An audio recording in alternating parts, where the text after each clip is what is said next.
l'association vous appelle comment? Oui, je m'appelle Jean-Marcel Mbikaï. Et qui êtes-vous? Bon, je suis professeur ordinaire et j'entreprends aussi beaucoup de petites activités, par exemple dans l'entrepreneuriat et puis bon, en fait je suis plus dans l'entrepreneuriat. Pour l'instant, je suis, peut-être parce que vous voulez le savoir, je dirige une institution de l'État, une institution de l'enseignement supérieur et universitaire, l'Institut supérieur des statistiques de Kinshasa. Et par rapport à l'entrepreneuriat, que pensez-vous faire pour améliorer la situation économique de la jeunesse en tant qu'entrepreneur que vous êtes? Oui, par rapport à l'entrepreneuriat, bon, ce que nous pensons faire ou bien nous voulons faire, nous le faisons déjà d'une manière ou d'une autre. En fait, pour réussir dans l'entrepreneuriat, nous avons deux catégories de personnes. Il y a des personnes que moi j'appelle des personnes ressources et il y a d'autres que j'appelle des personnes non ressources. Parce qu'aujourd'hui, vous allez trouver les jeunes en train de se déambuler à gauche à droite, alors ils ont des possibilités, n'est-ce pas, d'entreprendre de petites activités, n'est-ce pas, de petites entreprises pour devenir ou pour aider la République à évoluer.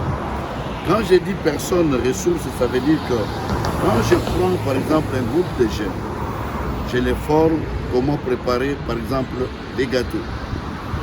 Je peux former des groupes comment peut-être faire la soudure. Je peux comment fabriquer des briques. Et après un certain moment, s'ils sont nombre de 10, il y a peut-être une personne ou deux qui restent et par moment les autres partent. Même si ils avaient compris, ils avaient maîtrisé ce qu'ils étaient en train de faire. Ça veut dire qu'ils ont banalisé ça. Ils ont trouvé que c'est un métier. Ils rêvent à d'autres métiers, alors qu'en réalité, il faut commencer par d'autres métiers pour se tailler un parcours. Les informations que vous disposez sont payantes? Non, les informations que je dispose, effectivement, quand vous dites payant, c'est trop dur. Ça veut dire que moi-même, je suis passionné de ça. J'ai fait la cuisine, j'ai fait la pâtisserie, j'ai fait la crèmerie. Et si pendant cette période, c'est une période free pour moi, la formation est gratuite. Et si j'ai d'autres activités et qu'on doit programmer, alors en ce moment-là, c'est payant, avec quelque chose de symbolique. Et payant dans quel sens? Dans ce sens que si je dois te former par exemple aujourd'hui, comment préparer un gâteau, je vais te demander seulement d'amener les intrants. Ça veut dire que tu peux acheter un demi-kilo de farine ou 1 kilo de farine en fonction de ce que tu veux, avec peut-être des levures à gauche à droite, c'est tout. Ok? Mais quand c'est pendant ma période, je me prépare pour que j'utilise mes propres intrants pour former cette jeunesse. Et que pensez-vous de la situation sociale du milieu auquel vous entretenez? Donc, de la TIAM, la situation sociale? Ah bon, nous avons quitté la ville. Ce n'est pas que nous avons fui la ville pour aller vers les banlieues. Les banlieues, c'est-à-dire qu'on voudrait quand même apporter cette expertise de la ville dans les zones périphériques de la ville pour aider, n'est-ce pas, les jeunes dans l'entrepreneuriat, la microfinance. Ça veut dire que nous voulons aider les mamans, les jeunes garçons, les jeunes filles, les filles mères, comment, n'est-ce pas, on peut s'auto-prendre en charge naturellement, avec des petits moyens de bord. Vous pouvez venir chez nous, peut-être pour solliciter 10 000 francs, et on sait qu'avec les 10 000 francs, tu peux déjà entreprendre comment peut-être vendre des arachides. Là, c'est facile pour nous, on le fait. Vous comprenez? Maintenant, il y a aussi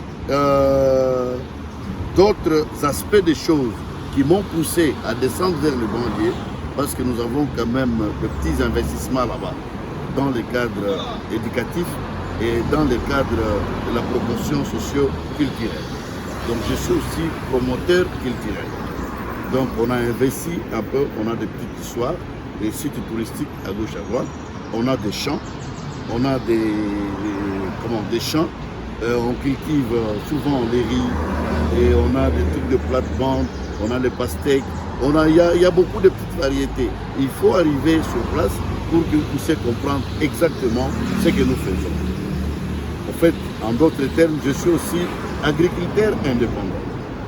Et là, je salue et je félicite mon formateur, l'ingénieur Manitou. Et s'il est vivant, ou si je sais qu'il est vivant, en tout cas, je le salue à distance. Parce qu'il m'a appris comment faire la multiplication des plantes. Il m'a appris comment générer avec un bananier 4 régies ou plus. Il m'a appris beaucoup de choses. C'est ainsi qu'on ne peut pas mourir avec toutes ces connaissances-là. Il faut le partager et pour le partager, il faut le partager avec les jeunes qui ne comprennent pas ce qu'ils doivent faire. Sinon, ils vont traîner dans les coins des rues en train de jouer au jeu des dames. Ce n'est pas mal, mais il y a un temps pour tout. Il y a un temps pour travailler. L'avenir d'un pays repose sur les jeunes. Et quand les jeunes ne savent pas se prendre en charge, c'est maintenant qu'ils doivent comprendre comment changer les choses. C'est maintenant qu'ils doivent comprendre comment transformer les choses. Et une fois qu'on transforme les choses, nous, généralement chez nous, moi j'y vais avec 2 petits verbes. Le premier verbe, c'est le verbe construire. N'est-ce pas? Si vous décidez de me construire aujourd'hui, et que moi je me décide de vous construire, il n'y aura jamais entre nous de la tricherie. Il n'y aura jamais entre nous de l'escroquerie. Il n'y aura jamais entre nous. Ça veut dire qu'en se décidant de se construire entre nous, nous allons évoluer. Et quand on évolue, automatiquement, on tombe sur le deuxième verbe, le verbe manger. Et si moi je mange, toi tu dois manger. Obligatoirement. Si tu manges, il doit manger. Et s'il mange, nous devons manger nous tous. Et si nous devons manger, vous devez manger. Et ils doivent manger. Ce sont ces 2 verbes-là qui nous caractérisent. Et ce sont ces 2 verbes-là qui nous poussent à aller dans la même vision que les chefs de l'État aujourd'hui. Ok? Parce que quand on est peut-être responsable quelque part, ce n'est pas que le chef de l'État pourra descendre dans toutes les maisons en train de distribuer peut-être un verre de riz. Non. Donc nous devons nous prendre en charge, comme le disait le président honoraire Musée Laurent Désiré Kabila. Merci beaucoup.